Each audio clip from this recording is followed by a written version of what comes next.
Yesterday, we told you about the petition calling for high school and youth athletics to be allowed to happen during Phase 2. As of right now, all contact recreational sports are prohibited until Phase 3 under Oregon's reopening guidelines. Allowing contact sports at any level to happen during the pandemic is a complex situation and one that gets even trickier as you go down the ladder.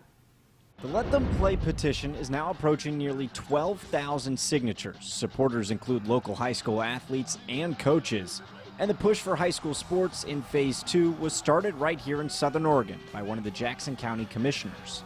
To me, and the way I feel about it too, is these sports and what they teach kids and the benefits to kids are so valuable that people understand that and they want to do something about it. The governor's office issued a statement to Newswatch 12 Sports in response to the petition's growing support. In it, Deputy Communications Director Charles Boyle says, quote, "Our office continues to engage in conversations with stakeholders from the professional level to the youth sports level about how sports activities can resume safely in Oregon." Boyle goes on to say, quote, "The current recommendation we have received from health experts is that it is not yet safe for Oregon's youth to return to participating in contact sports," end quote.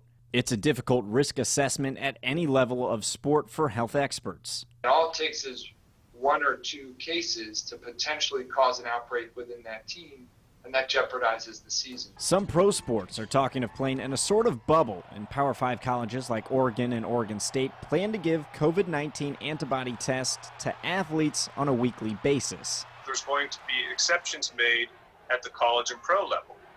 And so my question was, of course, or is, if it can be made safe at those levels, it can be done safely at any level. But it's not a plan that Dr. Norton, who works closely with high school athletics, thinks can be realistically replicated.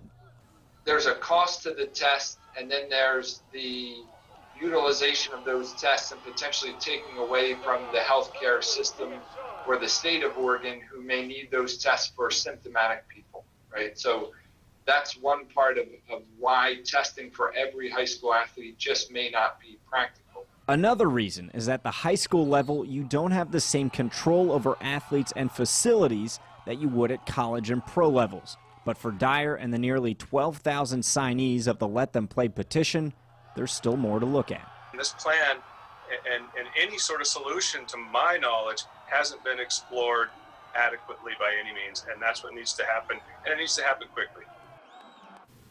The governor's office said it all remains a very fluid situation, but they are working with people at all levels of sports in Oregon to try and make a season happen.